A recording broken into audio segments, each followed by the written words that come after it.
गांव के जंगल में एक पतले से शीशम के पेड़ पर लटके दो शव, एक भाई और एक बहन, गले में फंदा, चेहरे पर तेजाब के निशान। क्या यह आत्महत्या थी या फिर किसी ने बेरहमी से इनकी हत्या कर सच्चाई को छुपाने की कोशिश की? उत्तर प्रदेश के संभल जिले का यह मामला सिर्फ प्रेम और परिवार की कहानी नहीं है, बल्कि नफरत, बदनामी और खून से लथपथ रिश्तों की दास्तान है। आज हम आपको बताएंगे पेड़ से लटके भाई बहन के शव, कातिल कौन की पूरी सच्चाई, कैसे बचपन का खेल जवानी के प्यार में बदल गया, कैसे समाज की बंदिशों ने इन्हें मरने पर मजबूर किया और कैसे इस खौफनाक राजस ने तीन तीन लाशें दे डाली। दोस्तों, यह कहानियां तो आखिर तक जुड़े रहिएगा। बंटी की अजीब सी स्थिति थी। उसका दिमाग तो चेतना शून्य हो चला था, साथ ही उसके दिमाग में एक तूफान सा मचा हुआ था। यही तूफान उसे चैन नहीं लेने दे रहा था। बेचैनी का आलम यह था कि वह कभी बैठ जाता तो कभी उठकर चहलकदमी करने लगता। अचानक उसका चेहरा कठोर होता चला गया, जैसे वह किसी फैसले पर पहुंच गया था। उस फैसले के बिना जैसे और कुछ हो नहीं सकता था। बंटी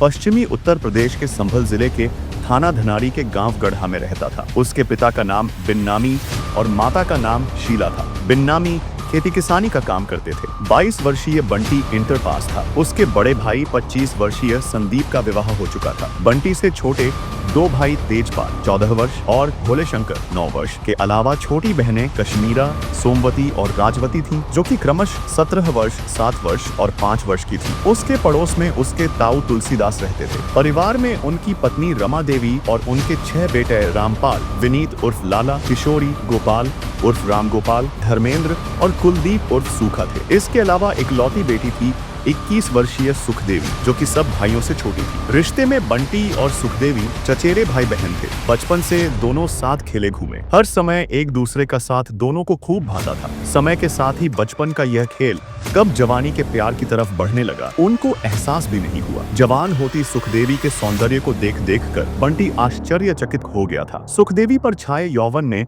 उसे एक आकर्षक युवती बना दिया था। उसके नयन नक्श में अब गजब का आकर्षण पैदा हो गया था। हिरनी जैसे नयन, गुलाब की पंखुड़ियों जैसे होंठ, जिनका रसपान करना हर नौजवान की हसरत होती है। उसके गालों पर आई लाली ने उसे इतना आकर्षक बना दिया था कि बंटी खुद पर काबू न रख सका और उसे देखकर उसे पाने को लालायत हो उठा। सुखदेवी के यौवन में वह इस कदर खो गया कि उसके बदन को ऊपर से नीचे तक निहारता रह गया। उसके छरहरे बदन में यौवन की ताजगी, कसक और मादकता की साफ साफ झलक दिखती थी। बंटी अपनी तहेरी बहन के मादक सौंदर्य को बस देखता रह गया और उसकी चाहत में डूबता चला गया। वह इस बात को भी भूल गया कि वह उसकी तहेरी ही सही, लेकिन बहन तो है। बंटी जब सुखदेवी के घर गया तो उसे एकटक देखने लगा। उधर सुखदेवी इस बात से बेखबर अपने काम में व्यस्त थी। जब उसकी माँ रमा ने उसे आवाज दी, "ए सुखिया, देख बंटी आया है", तो उसका ध्यान बंटी की तरफ गया। चाहने लगा था सुखदेवी को।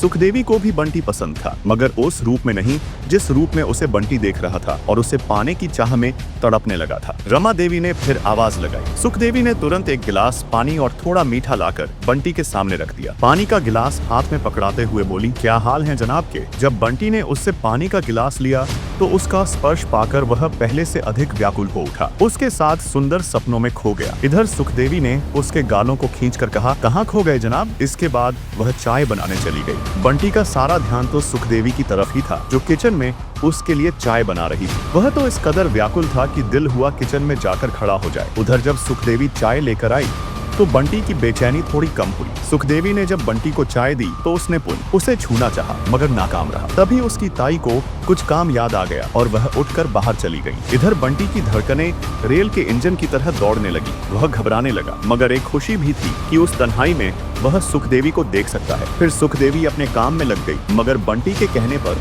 वह उसके करीब ही चारपाई पर बैठ गई। उसके शरीर के स्पर्श ने उसे गुमशुदा कर दिया। उसका दिल तो चाह रहा था कि वह उसे अपनी बाहों में भर ले और प्यार करे, मगर न जाने कैसी झिझक उसे रोक देती और वह अपने जज्बातों पर काबू किए उसकी बातें सुनता जा रहा था। वह बार बार हंसती तो बंटी के मन में फूल खिल उठते थे। थोड़ी ही देर में बंटी को न जाने क्या हुआ, वह उठा और जाने लगा। तभी सुखदेवी ने उसका हाथ पकड़कर पूछा, "कहाँ जा रहे हो?" मगर बंटी ने बिना कुछ कहे अपना हाथ छुड़ाया और वहां से चला गया। सुखदेवी उससे बार बार पूछती रही, मगर वह रुका नहीं और बिना पीछे देखे चला गया। प्यार के इजहार का नहीं मिला मौका बंटी को उस दिन के बाद कुछ अच्छा न लगता। वह तो बस सुखदेवी के ख्यालों में ही खोया रहता था, मगर चाह कर भी वह उससे मन की जता नहीं पाता था। उसके मन में पैदा हुई दुविधा ने उसे अत्यंत उलझा रखा था। तहेरी बहन से प्रेम की इच्छा ने उसके दिलो दिमाग को हिला रखा था, मगर सुखदेवी के यौवन का रंग बंटी पर खूब चढ़ चुका था। उसके यौवन की किसी एक बात को भी वह भुला नहीं पा रहा था। एक दिन बंटी घर पर अकेला था और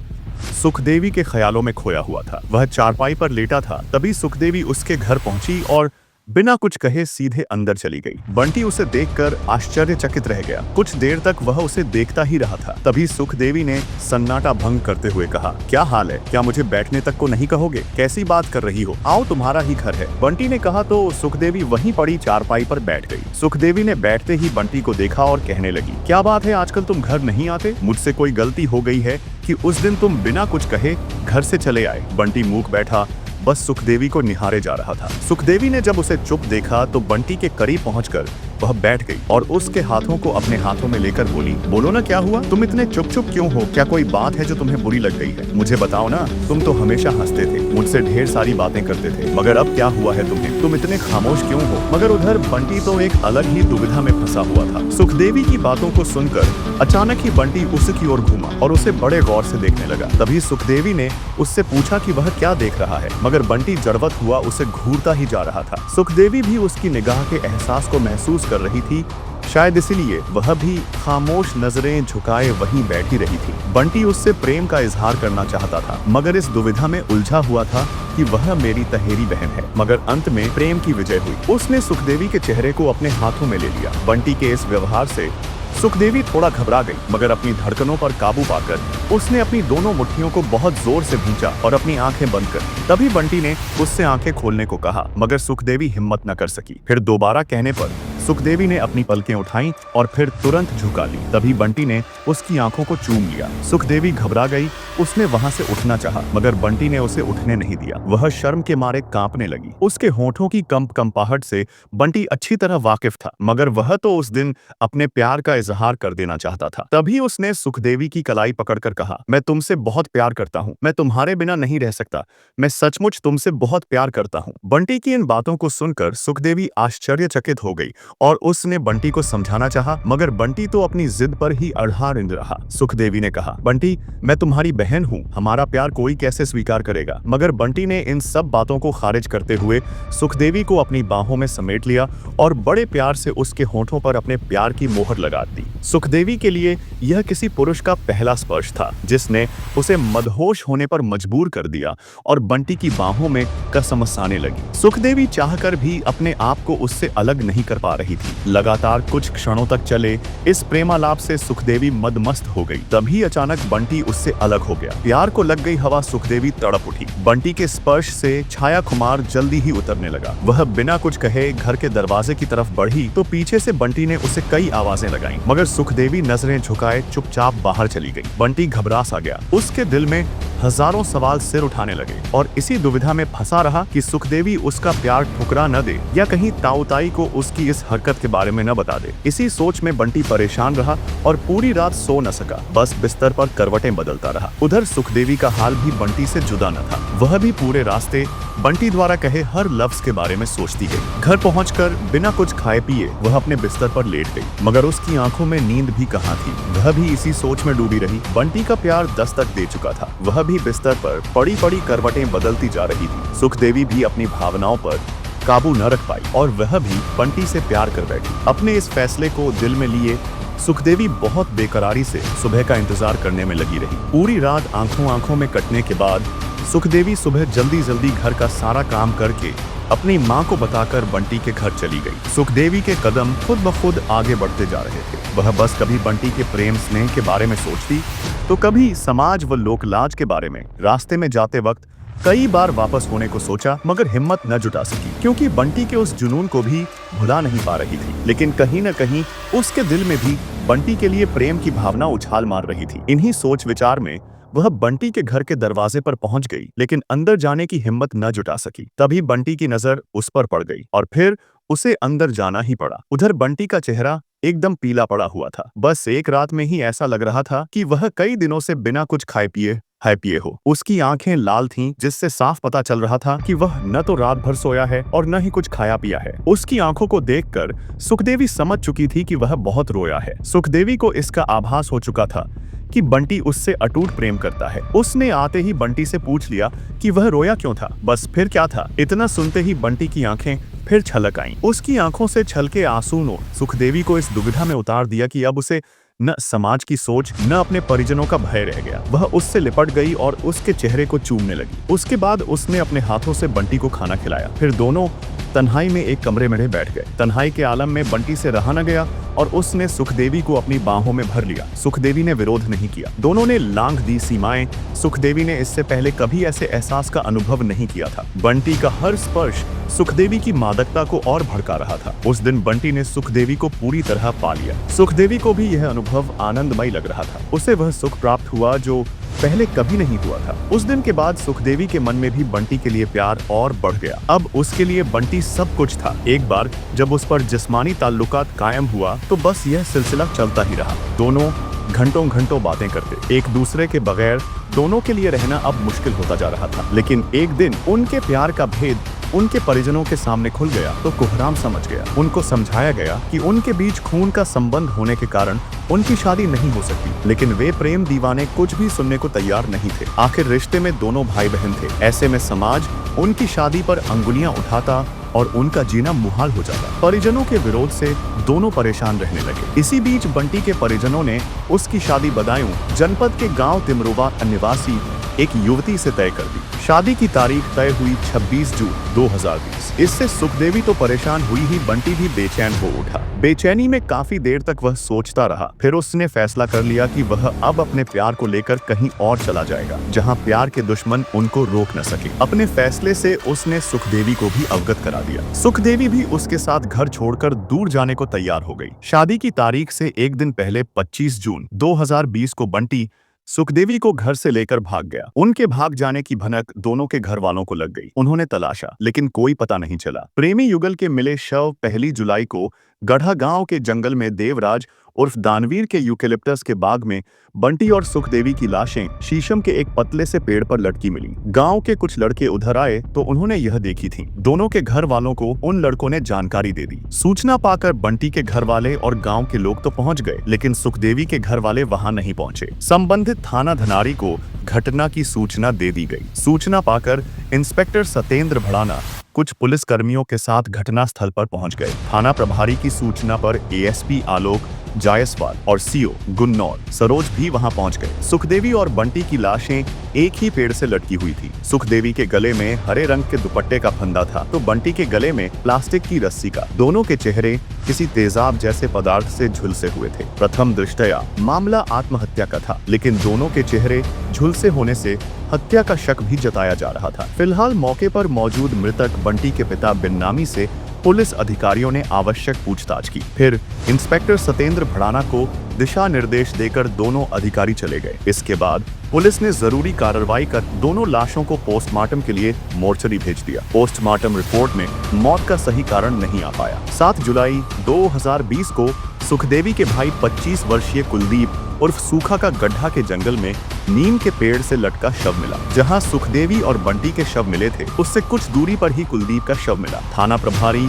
सतेंद्र भड़ाना पुलिस टीम के साथ वहां पहुंचे। सरोज भी फोरेंसिक टीम के साथ पहुंच गए। कुलदीप का शव प्लास्टिक की रस्सी से लटका हुआ था और उसका चेहरा भी तेजाब से झुलसा हुआ प्रतीत हो रहा था। लाश का निरीक्षण करने पर पता चला कि तीनों की मौत का तरीका एक जैसा ही था। मुआयना करने के बाद पुलिस को इस मामले में भी हत्या की साजिश नजर आ रही थी। पहले बंटी सुखदेवी की मौत और अब सुखदेवी के भाई कुलदीप की मौत सिर्फ आत्महत्या नहीं हो सकती थी। हाँ, आत्महत्या का रूप देकर हत्यारों ने गुमराह करने का प्रयास जरूर किया था। कुलदीप के घर वालों से पूछताछ की तो पता चला कि कुलदीप 25 जून से ही लापता था, लेकिन सुखदेवी और बंटी की मौत के बाद घर वाले पुलिस के पास जाने से डर रहे थे भाई, इसीलिए पुलिस तक सूचना नहीं पहुंची। गड्ढा गांव में 3 हत्याओं के बाद एसपी यमुना प्रसाद एक्शन में आए। उन्होंने शीघ्र ही केस का खुलासा करने के निर्देश इंस्पेक्टर सतेंद्र भड़ाना को दिए। मृतक बंटी के पिता बिन्नामी की तहरीर पर इंस्पेक्टर भड़ाना ने अज्ञात के खिलाफ भादंबे की धाराओं 300, 211, 34 के तहत मुकदमा थाने में दर्ज करा दिया। इसके बाद थाना प्रभारी ने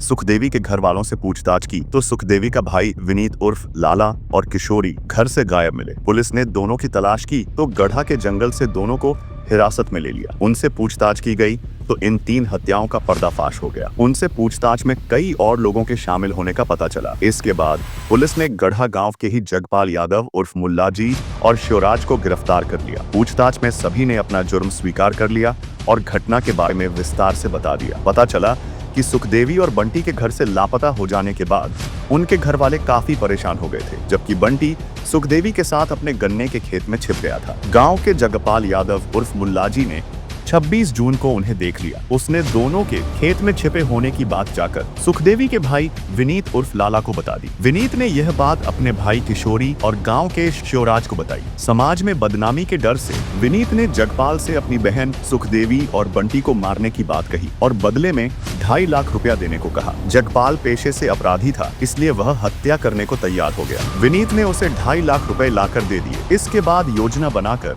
रात 11 बजे चारों बंटी के खेत में पहुंचे। वे शराब और तेजाब की बोतल साथ ले गए थे। वहां पहुंचकर चारों ने बंटी और सुखदेवी को दबोच लिया। शिवराज ने बंटी को जबरदस्ती शराब पिलाई। फिर शिवराज पास में ही जगपाल के ट्यूबवेल पर पड़े छप्पर में लगी प्लास्टिक की रस्सी निकाल लाया। इसके बाद सुखदेवी के गले को उसी के हरे रंग के दुपट्टे से और बंटी के गले को प्लास्टिक की रस्सी से घोंट कर मार डाला। इसी बीच विनीत का छोटा भाई 25 वर्षीय कुलदीप उर्फ सूखा वहां आ गया। उसने दोनों हत्याएं करते उन लोगों को देख लिया। विनीत ने उसे समझा बुझाकर वहां से वापस घर भेज दिया। इसके बाद वे लोग दोनों की लाशों को कुछ दूरी पर देवराज यादव उर्फ दानवीर के यूकेलिप्टस के बाग में ले गए। वहां शीशम के पेड़ से दोनों की लाशों को दुपट्टे व रस्सी की मदद से लटका दिया। इसके बाद उनकी पहचान मिटाने के लिए दोनों के चेहरों पर तेजाब डाल दिया। फिर वापस अपने घरों को लौट गए। कुलदीप को दौरे पड़ते थे। उन दौरों की वजह से उसका दिमाग भी सही नहीं था। उस पर भरोसा करना ठीक नहीं था। वह घटना का लगातार विरोध भी कर रहा था। इस पर चारों लोगों ने योजना बनाई कि कुलदीप को भी मार दिया जाए, नहीं तो वह उन लोगों का भेद खोल देगा। 2 जुलाई 2020 को विनीत और उसके तीनों साथी कुलदीप को बहाने से रात को जंगल में ले गए। वहां गांव के नेकपाल यादव के खेत में कुलदीप का गला पीले रंग के दुपट्टे से घोंटकर उसकी हत्या कर दी और उसकी लाश को नीम के पेड़ से दुपट्टे से बांधकर लटका दिया और उसके चेहरे पर भी तेजाब डाल दिया। फिर निश्चिंत होकर घरों को लौट गए। कुलदीप की हत्या उनके लिए बड़ी गलती साबित हुई। थाना प्रभारी सत्येंद्र भड़ाना ने अभियुक्तों की निशानदेही पर हत्या के एवज में दिए गए 2.5 लाख रुपए, शराब के खाली पव्वे और तेजाब की खाली बोतल बरामद कर ली। फिर आवश्यक कानूनी लिखा पढ़ी करने के बाद चारों अभियुक्तों विनीत उर्फ लाला, किशोरी, जगपाल और शिवराज को न्यायालय में पेश किया गया। वहां से उन्हें न्यायिक अभिरक्षा में भेज दिया गया। प्रेम, परिवार और समाज के बीच फंसी यह दर्दनाक कहानी 3 जिंदगियों को निगल गई। बंटी और सुखदेवी का प्यार, जिसे समाज ने कभी स्वीकार नहीं किया, और फिर उसी समाज के दबाव में रिश्तेदार ही कातिल बन बैठे। सोचिए, प्यार तो पवित्र होता है, लेकिन जब रिश्तों और रीति रिवाजों की जंजीरें उसके रास्ते में आ जाती हैं, तो वही प्यार खून में बदल जाता है। आज गड्ढा गांव का हर पेड़, हर खेत और हर गली इस सवाल से गूंज रही है, आखिर किसकी गलती बड़ी थी, बंटी और सुखदेवी का प्यार या फिर वह समाज जिसने उन्हें जीने नहीं दिया। दोस्तों, इस केस ने हमें यह जरूर सिखाया है कि छुपाए गए सच और दबाए गए रिश्ते कभी जिंदा नहीं रहते। वे या तो विद्रोह बनते हैं या फिर लाशों का सबब।